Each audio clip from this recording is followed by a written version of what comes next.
Dramatics, welcome back. So we just watched episode 9 and girl. Woo! So when I had forewarned you on the last episode that you're going to enjoy this one, did you? Absolutely. This episode had me torn because, again, they reunite and you see them both struggling not only with their obligations, like their own personal goals, like I have to keep him alive, even though I just really want to choke him out right now. Oh, and absolutely. They're both of them are like, you know what, I'm going to take care of you in my own time, but for right now, we just got to get out of this situation because now they're trapped like in between Jing territory and Shang territory, and people are after them on both sides. And so now they're having to sort of like band together, rely on each other to try and escape. Meanwhile, the poison is slowly killing. They're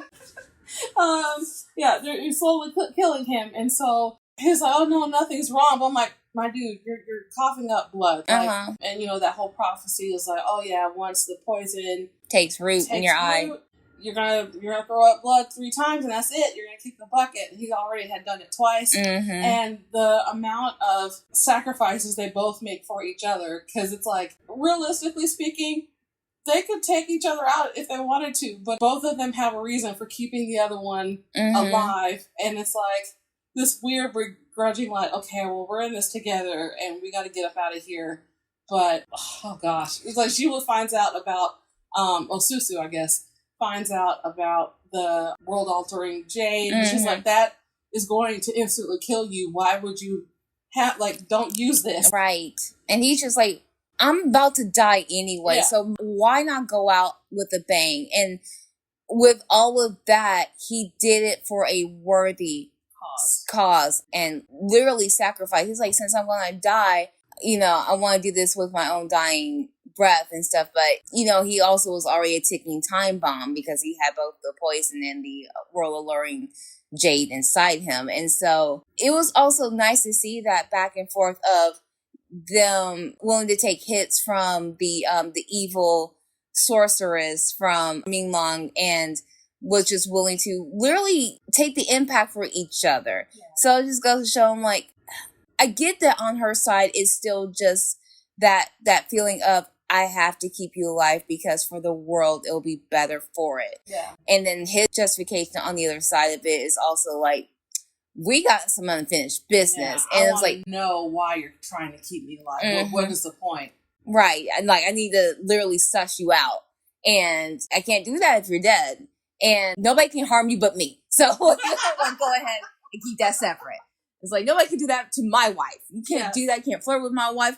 But even though I have issues with her, that's for me to deal with later on. But there has not really been a time for them to really sit and really delve into any of the issues. Because even when, after she had got him to the cabin and he had said, like, hey, I killed my auntie, she automatically punched him. I'm like, you didn't ask zero questions. She just assumed, like, he just the worst of him took her out just because. And it's like, no, there was a buildup, and Susu actually being able to go back in and see from his perspective, like, what had happened. It was like, oh crap, you're blind in one eye. I was gone for only a couple hours.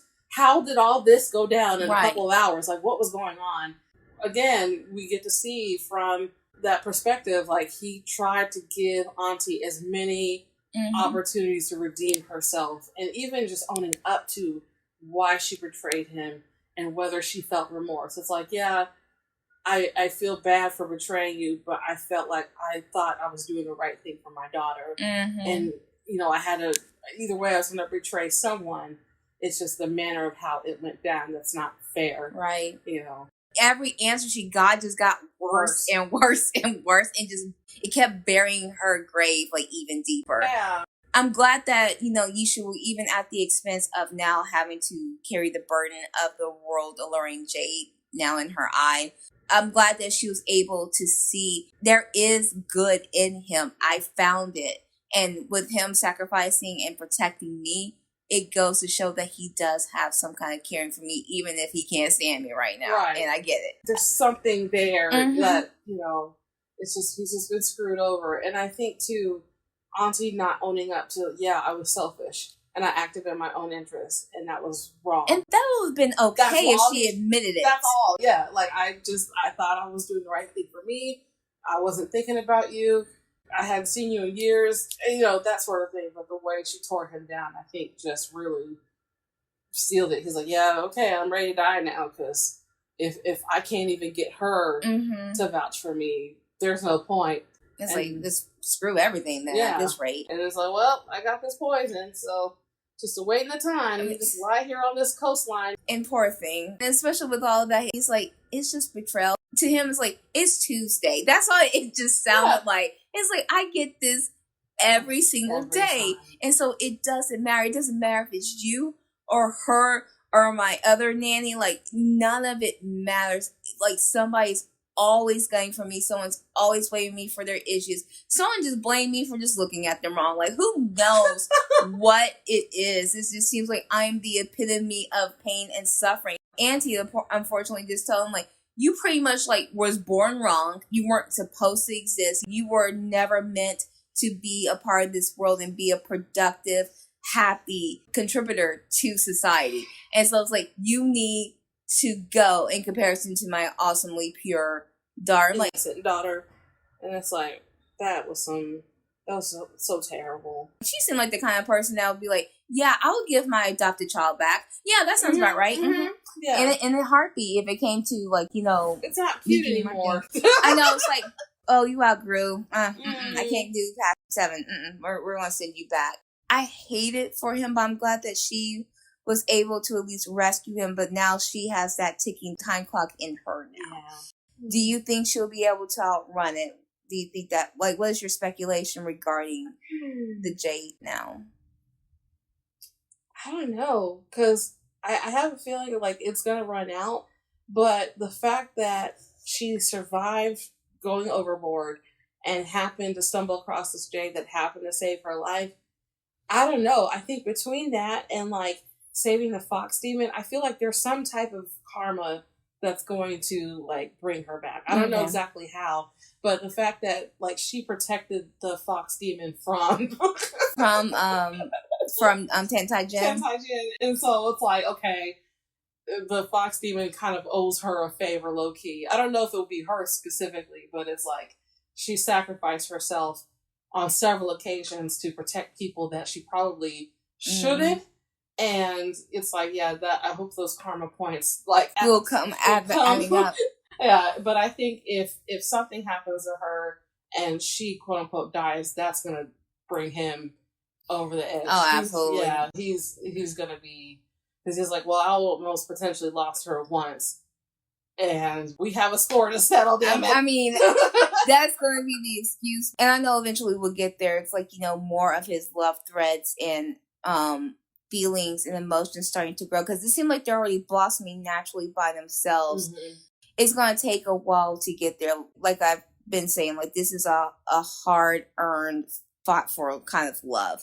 Much more complicated than you ever had seen in love between Fairy and Devil, where, yes, they had complication between, like, they're two warring people, but I'm like, but there's so many other elements at play here. Yeah. And I'm like, both in past, present, and future that are at play.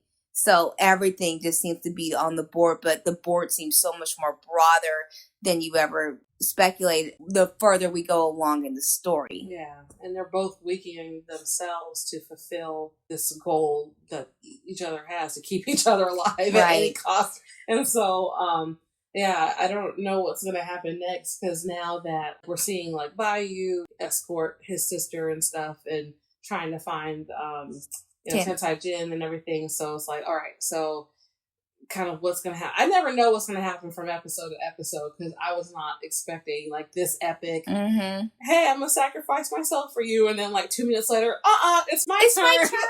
And so it's my turn to get hit. My turn. Like this constant stage of, okay, well, I did it before. I already did it. So now you owe me. No, you owe me. And it was just like this weird one-upping of each other.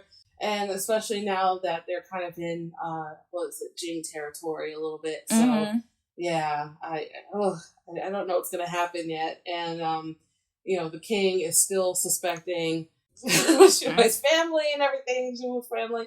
And so it's like things are not looking good at all. And yeah, I just we haven't checked in on the family in a while, so we haven't, and I guess it's like I don't know if we will or not for a while, because I think maybe it's going to focus a little bit on, okay, what's the next step for Tantai Jin and for Lee Su now that it seems like they're going to be going separate ways. Yeah, because she's going to the Barren Abyss to try to figure out how you suss out an evil bone. Yes. And she's already going in injured and at a disadvantage with her sight. So she's on the time clock to try to figure this out. And then we also forgot, like, Zhao Lin is still following, trying to track her down and everything. And, he's trying to keep this whole thing quiet. Like, nobody saw Tantai Jin. Right. Like, if you snitch, I'm coming for you. Yeah. So he's trying to prevent war in his kingdom. He's trying to prevent the king from coming down on the Yi family. So it's these weird circular things happening all at once. Everybody has their own goal and arc. And like seeing how it's all going to come together. So I'm ready. Yeah, it's all good. So we are going to hop into episode 10. So we'll be back for that because it's just our thoughts.